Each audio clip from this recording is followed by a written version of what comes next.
sorrow with good. There's a song that will linger forever in our ears. Oh, hard times come again no more. This is the last day in winter camp for the Army of the Potomac. Tonight they'll leave the banks of the Rapidan and move south toward Richmond. The last 6 months have been a time of healing, a time to lick the wounds they sustained during the devastating confrontations with Robert E. Lee's Army of Northern Virginia last year. Drooping maiden who toils her life away with a worn heart whose better days are o'er. Though her voice should be merry, is sighing all the day. Over the winter, President Lincoln found a new man to lead his armies. Hope to keep them together as best we can. But He is Lieutenant General Ulysses S. Grant, the hero of Vicksburg and Forts Donelson and Henry. Once a hodgepodge armed mob, the Union armies today are battle-hardened veterans. They need a commander who's willing to fight, one who tenaciously pursues the enemy.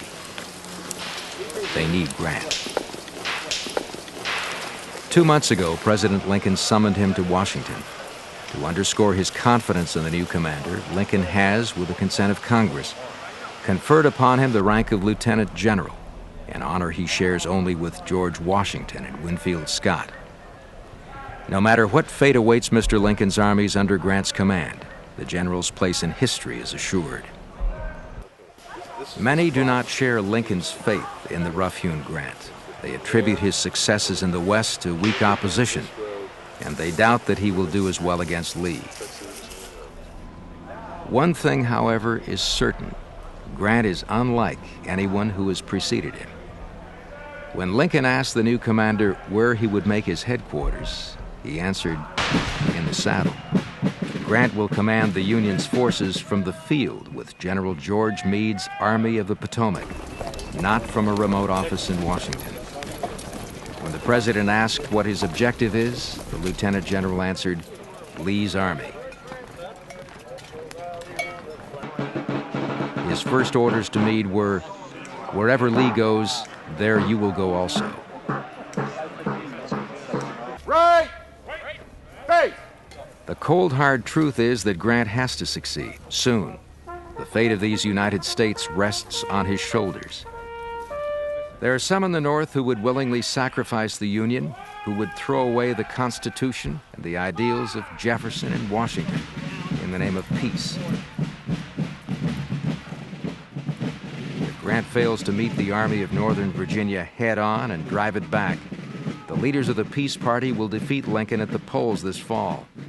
They will trade away the Southern states for a hollow peace, one that mocks the deaths of the thousands of men who gave their lives over the last 3 years to preserve these United States.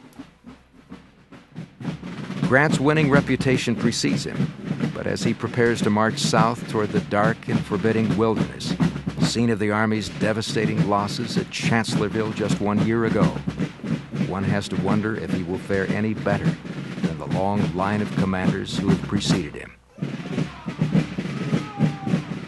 We can but pray that he does.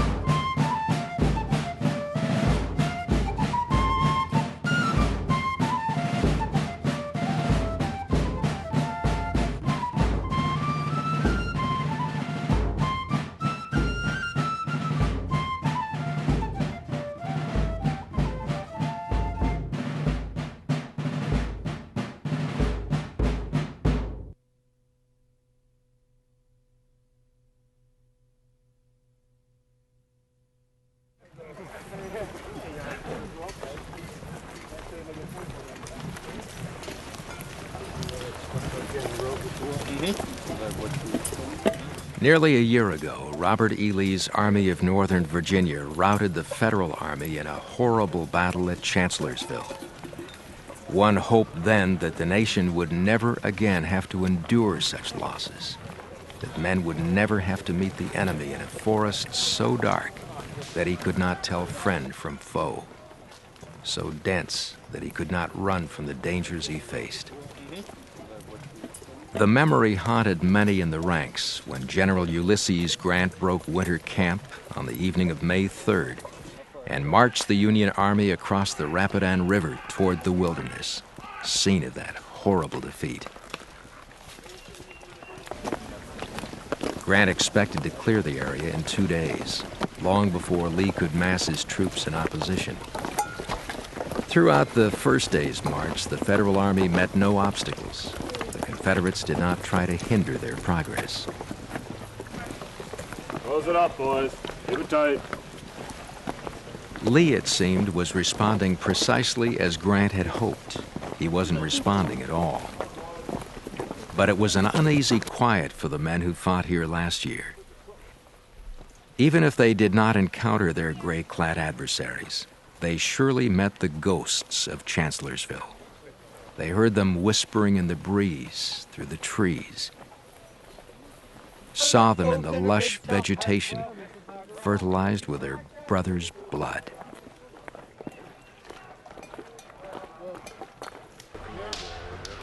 By nightfall, the Army of the Potomac controlled the main routes in and around the wilderness. It seemed that Grant's plan might work. They might make it through without having to fire a shot. But as they slept through the night, a flesh and blood enemy replaced the unseen specters. The Army of Northern Virginia stole to within 1 mile of the Federal front line. There they waited for daybreak. General Richard Ewell's 2nd Corps on the Orange Turnpike. General A.P. Hill's 3rd Corps on the parallel Orange Plank Road.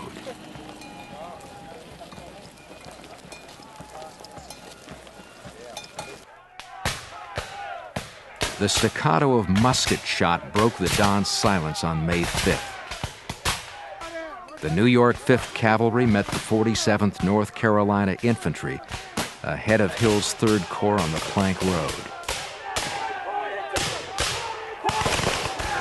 Get in here! Get in here! Big company to the left!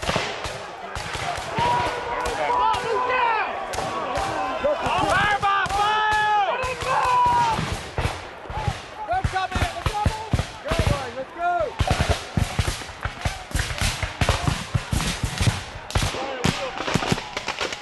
Sporadically and without full commitment, the two armies clashed. Neither wanted to fully engage the other. Not in the wilderness. Not again. Union command could not fathom that Lee had been able to move his troops into place as quickly as he had. Early morning scouting parties combed the area and reported a large mass of Confederate troops. Still, command did not believe. General George Meade ordered General Governor Warren to attack the Confederate line with 5th Corps. Warren directed General Charles Griffin of 1st Division to lead the way.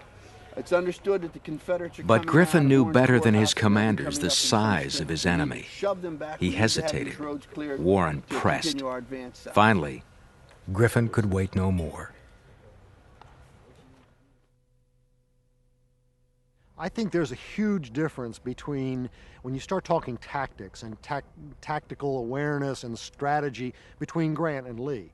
Lee certainly is the man in the field as a field commander who takes him a while to understand the weaknesses, the strengths of his different commanders. Later in the war, he has fewer and fewer commanders to rely on. This puts Lee in the situation of having to step one step closer to the front lines, of being much more hands-on in the day-to-day operation of his army, which is not a good thing for a commanding general to be doing, but it's out of necessity. But Lee is the ultimate hands-on director. He knows what his army can do. His army is small. I mean, that's a huge advantage for Lee, and then he can maneuver his army. It's much quicker, much easier to move around the countryside.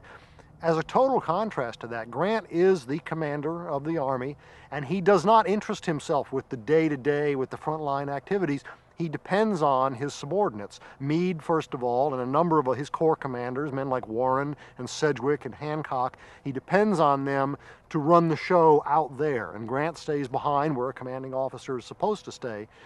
What happens, though, is, in Grant's point of view, his army is clumsy. It's so big and has so much power and so much strength. The very thing that gives Grant all the advantage, all the power and the strength and the guns and the men, also bog him down. It makes the army difficult to move, to maneuver, and so Lee is constantly outmaneuvering him because Lee has a much more compact army.